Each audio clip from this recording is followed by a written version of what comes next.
আমাদের ব্রেন সত্যিই অনেক শক্তিশালী। কিভাবে আমরা আমাদের ব্রেনের ১০ গুণ পাওয়ার শক্তি বাড়াতে পারি? এই ভিডিওটা সেই সকল ছাত্রছাত্রীদের জন্য যারা পড়াশোনা তো করছে কিন্তু পড়ার পরে প্রায় সবকিছুই ভুলে যাচ্ছে। কারণ তারা জানে না তাদের ব্রেনটা কি করে ব্যবহার করতে হয়। আমরা যদি খুব সায়েন্টিফিক পড়াশোনা করি তাহলে অল্প সময়ে অনেক বেশি আমরা পড়তে পারবো এবং পরীক্ষায় আল্টিমেটলি নাম্বার অনেক আসবে। চলুন দেখে আসি সেই সিক্রেট যে সিক্রেটগুলি সাধারণ মানুষ জানেই না। স্নায়ু বিশেষজ্ঞরা একটা কথা বলছে, মনোসংযোগ, এবং তার থেকেও আরো ইম্পর্টেন্ট হলো কেন্দ্রীভূত মনোসংযোগ। যখন কোনো ছাত্র পড়াশোনা করতে বসছে তার মন থাকে ডিস্ট্রাকশন, তার মন চারিদিকে ঘোরাঘুরি করে, বন্ধুর বদলে শত্রু হয়ে ওঠে এবং বেশ কিছু মিনিট পরে তার ব্রেন তার বিরুদ্ধে কাজ করে। অ্যাকচুয়ালি আমাদের ব্রেন কি করে কাজ করে? আমাদের ব্রেন কাজ করে নিউরনস কানেক্ট হিসাবে। যখনই কোনো স্মৃতি আমাদের ব্রেনে ইনপুট হয়, তখন নিউরো কানেকশন তৈরি হয়। নিউরো কানেকশন তৈরি হওয়ার মানে কিছু স্মৃতি সংযুক্ত হচ্ছে ব্রেনে। আমরা প্রতিনিয়ত যে ঘটনাগুলি ঘটাচ্ছি, যে কাজ করছি, যে কথা বলছি, সব কিছুর নিউরো কানেক্টেড স্মৃতি তৈরি হচ্ছে। এবং যখন আমরা পড়াশোনা করছি, তখন কি করতে হবে? সায়েন্টিফিকভাবে এই কাজগুলি করতে পড়াশোনা করার সময় বেশ কিছু নিয়ম আছে এবং এগুলি যদি আমরা ফলো করি তাহলে আমাদের পড়াশোনা 70% পর্যন্ত বৃদ্ধি পেতে পারে। ১ম, পড়ার ২০ মিনিট আগে আমরা মোবাইল ফোন দেখব না। ফোনের যে অ্যালগরিদম ইউজ হয় সেটা আমাদের ব্রেনে অনেক সময় পর্যন্ত রিফ্লেকশন হয়। তো যখন আমরা পড়াশোনা করব, ফার্স্ট ২০ মিনিট আগে আমরা মোবাইল ফোন বন্ধ করব। দ্বিতীয়, যে জায়গায় আমরা পড়াশোনা করছি সেই জায়গায় ক্লিন অনেক গুরুত্বপূর্ণ। না হলে আমাদের ব্রেন ডিস্ট্রাকশন হয়ে যায়। এখন ধরুন আপনি এমন একটা ঘরে পড়াশোনা করছেন, সেখানে চারিপাশে প্রচুর মানুষ আছে, আ টিভি দেখছে বা কথা বলছে, তাহলে আপনার একটা নির্দিষ্ট জায়গা দরকার। তার জন্য একটা আলাদা ডিস্ট্রাকশন ফ্রি জায়গায় আপনাকে বসতে হবে। এখানে পড়ার সময় যেন কোনো শব্দ না আসে। কোনো মানুষের শব্দ হতে পারে, কোনো গাড়ির শব্দ হতে পারে। কারণ একবার যখন ডিস্ট্রাক্টেড হয়ে যাচ্ছেন, তখন এই ডিস্ট্রাকশনটা ফিরিয়ে আনতে মিনিমাম ৪ থেকে ৭ মিনিট টাইম লাগে according to the neuro scientist. Number ৩, আমরা যে বিষয়ে পড়াশোনা করব, সেই বিষয়টা আগে লিখতে হবে যে আমি কোন বিষয় পড়ছি এবং এই ২০ মিনিটে আমি কতটা পড়াশোনা করব।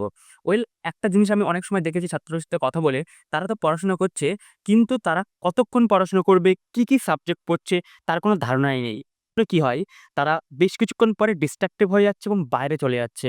তারা বই বন্ধ করে অন্য কোনো কাজ বা অ্যাক্টিভিটি তারা শিকার হয়ে যাচ্ছে। তো নিজেকে প্রশ্ন করতে হবে যে আমি কতটা পড়বো? আমি ২০ মিনিটে কতটা পড়বো এবং এই ২০ মিনিটের মধ্যে ততটাই পড়তে হবে। তারপরে কিছুক্ষণ ব্রেক নেওয়ার পরে, ব্রেক মানে ওই জায়গা থেকে উঠে যাওয়া নয়। ব্রেক মানে একটু সাইলেন্ট হয়ে যাওয়া, ব্রেনটাকে একটু রিল্যাক্স দেওয়া। নাহলে কি হবে? আমাদের ব্রেন একটানা দীর্ঘ সময় অনেকক্ষণ কাজ করতে পারে না। যদি আমরা একটু রিল্যাক্স দিয়ে কাজ করি বা পড়াশোনা করি, তাহলে বেশি নিউরন কানেক্ট তৈরি হয়। নাম্বার ৫ হচ্ছে যে পড়াশোনা তো হয়ে গেছে। আপনি হয়তো ২০ মিনিট পড়াশোনা করেছেন বা ১ ঘন্টা পড়াশোনা করেছেন। তারপরে পড়াশোনার করার পরে কি পড়েছেন? সেটাকে কিছু প্রশ্নর দ্বারা আপনি আপনার নোটসে লিখতে পারেন এবং আমি বলছি না যে উত্তর লিখতে হবে। কারণ উত্তর লিখতে অনেক টাইম চলে যায়। তো ছোট শর্ট প্রশ্নেই প্রশ্নটা আপনি পড়াশোনা করেছেন।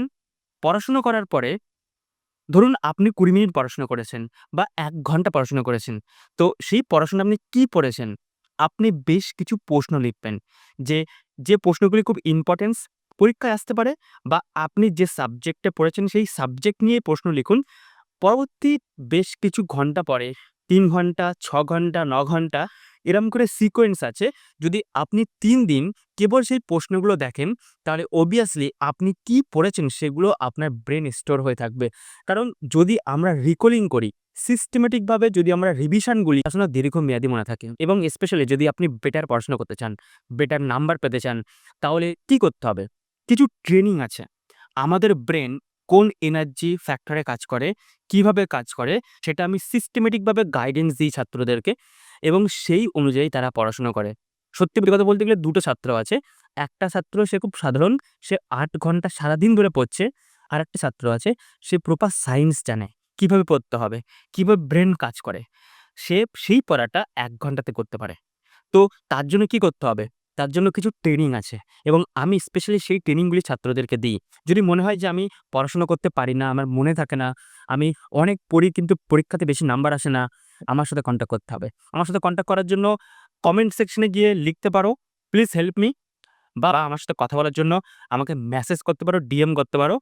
প্লাবন তেজ বা প্লাবনতেজ.com বেশ কিছুদিনের মধ্যে আমার ওয়েবসাইটটা লঞ্চ হচ্ছে। সো মাচ, পড়াশোনা বেটার করার জন্য আমার সঙ্গে যুক্ত থাকতে পারেন।